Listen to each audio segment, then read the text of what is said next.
Surgery करेगी, ये बड़ा सवाल खड़ा होता है। मेरे साथ सोहेल सेठ जुड़ रहे हैं, जाने माने एड गुरु भी हैं और मार्केटिंग गुरु भी हैं। आपका अभिनंदन है। मेरे साथ आलोक मेहता है, veteran journalist, former editor outlook के और नई दुनिया के। मेरे साथ शहजाद पूनावाला है, पुराने कांग्रेस में रह चुके हैं। मेरे साथ इस चर्चा में प्रेम शुक्ला है, भारतीय जनता पार्टी के प्रवक्ता। लेकिन मैं सबसे पहले आलोक मेहता शुरुआत आपसे करता हूं।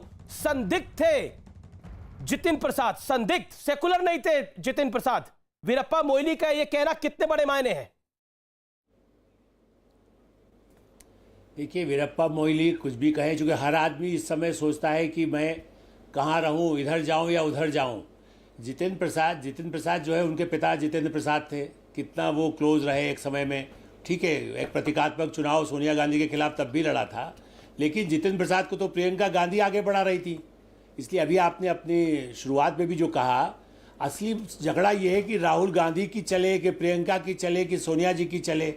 पहले घर में 3 लोग डिसाइड नहीं कर पाते, और खास करके राहुल गांधी किसी की सुनने को तैयार नहीं। न वो, मेरा तो ख्याल है वो बहन की भी नहीं सुनते, न माता जी की सुनते हैं। अब किसकी सुनते हैं? उनके जो 10-5 लोग हैं, मेरा ख्याल है सोहेल सेठ जी, अभी एक डिस्कशन में मैंने देखा था, उन्होंने भी कहा कि 20 आदमी या 10 आदमी के पास उससे ज़्यादा 11-21 से वो मिलते नहीं हैं, या मिलते भी होंगे तो ऐसे मिलते हैं जिससे वो अपनी बातें कहते रहे, और या ट्विटर पर या फेसबुक उनके जो सपोर्टर हैं, जो गूगल देख करके करते हैं। वो जितेंद्र प्रसाद जी के बारे में भी उनको पता नहीं होगा कि कौन थे, या राजीव गांधी ने किसके साथ सहयोग लिया था, ये भी उनको नहीं मालूम होगा। एमपी कांग्रेस ने बकायदा ट्वीट करा कि अच्छा है वो चले गए। मतलब उन्होंने जो शब्द लिखे, कूड़ेदान की संज्ञा दी, वो वाकई बड़ा अफसोसजनक था। कोई भी किसी पार्टी से नेता चला जाता है, इस तरह के शब्दों का इस्तेमाल नहीं होता।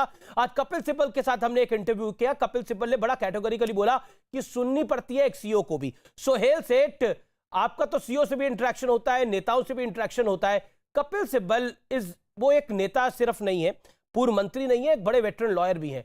उनका कहना, वो अपने शब्दों को बहुत सोच समझ के इस्तेमाल करते हैं कपिल सिब्बल, उनका यह कहना कि सुनना पड़ेगा, अगर सुनोगे नहीं तो यह हाल हो जाएगा।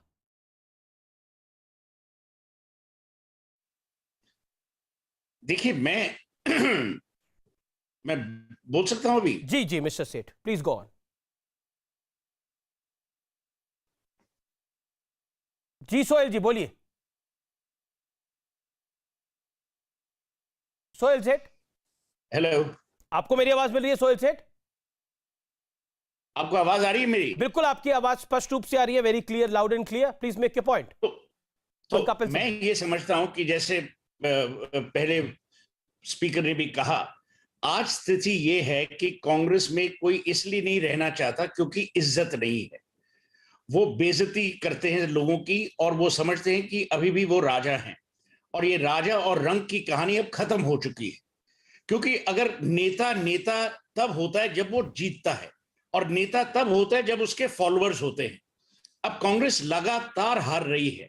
ठीक है, पंजाब में है, राजस्थान में है, महाराष्ट्र में गठबंधन में है, पर ज्यादातर हारती हुई पार्टी है कांग्रेस।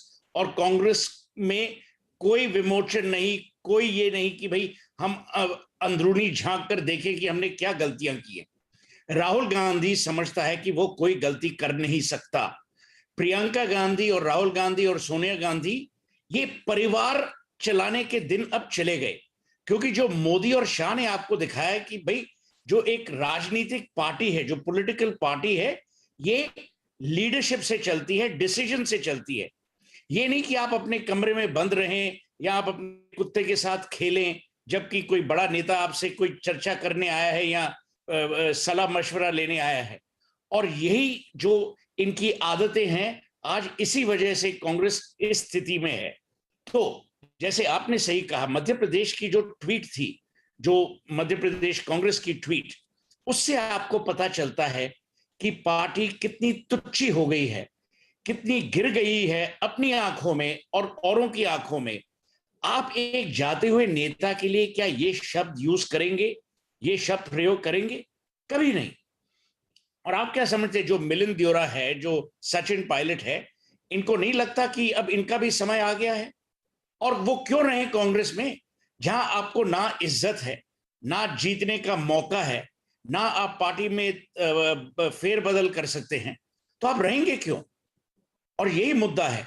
कांग्रेस लेकिन सोहेल, एक इसमें मेरा एक काउंटर भूत सवाल है। बंगला भारतीय जनता पार्टी भी इसमें तो लगातार तीन चुनाव भूत नहीं हैं। जीतती थी।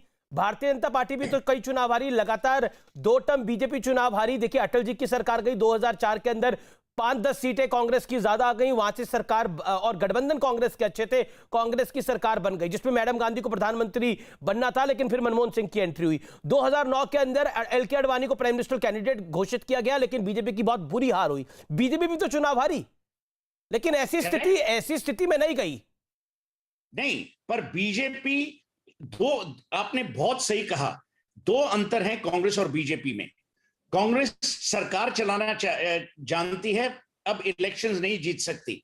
और जो बीजेपी जब हारी भी, तो बीजेपी की का जो संगठन था, जो ऑर्गेनाइजेशन थी, वो कायम रही, और बीजेपी ने उस ऑर्गेनाइजेशन को और स्ट्रेंथन किया, जो कांग्रेस नहीं कर रही। आपने सही कहा कि ठीक है, बीजेपी हारी, तो बीजेपी ने क्या किया? हार के संगठन को स्ट्रेंथन किया, ऑर्गेनाइजेशन को स्ट्रेंथन किया, रीऑर्गेनाइज किया। कांग्रेस ने कांग्रेस जब से हारी है, उसने क्या किया? राहुल गांधी अभी भी बंद है अपने कमरे में।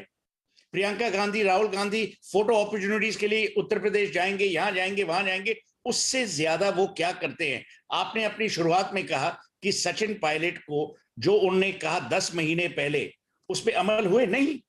तो मेरा कहने का मतलब है, कांग्रेस अभी भी एक पारिवारिक फर्म है, हिंदू अनडिवाइडेड फैमिली। एक्चुअली जैसे पहले स्पीकर ने कहा, it's a Hindu divided family. वहां 3 लोग हैं, 3 अलग दिशाओं में जा रहे हैं। तो आप मुझे कहिए, अगर आप नेता हैं और आपका कोई सिग्निफिकेंट पॉपुलैरिटी है, आप कांग्रेस में क्यों रहेंगे? बेइज्जती होने के लिए? बेइज्जत होने के लिए कांग्रेस नहीं। की जी, मेरे साथ बाकी भी स्पीकर्स हैं, मैं सोहेल उनका भी रुख करता हूं। Prem Shukla is there from Bharatiya Janata party. Acharya Pramod Krishna मेरे साथ हैं, जो कि कांग्रेस में है और प्रियंका गांधी के एडवाइजर भी हैं। आचार्य जी, महत्वपूर्ण यह है कि हार जीत हर पॉलिटिकल पार्टी में होती है। समाजवादी पार्टी भी हारी, बीएसपी भी हारी, सब पार्टीज हारती है। कांग्रेस एक राष्ट्रीय दल है। लेकिन अभी वीरप्पा मोइली का जब मैं बयान पढ़ रहा था, तो मैंने उसमें एक शब्द को पकड़ा, वो था कि हमेशा से संदिग्ध थे जितिन, धर्म निरपेक्ष नहीं है जितिन, जातिवादी नेता थे जितिन। तो कांग्रेस पार्टी तो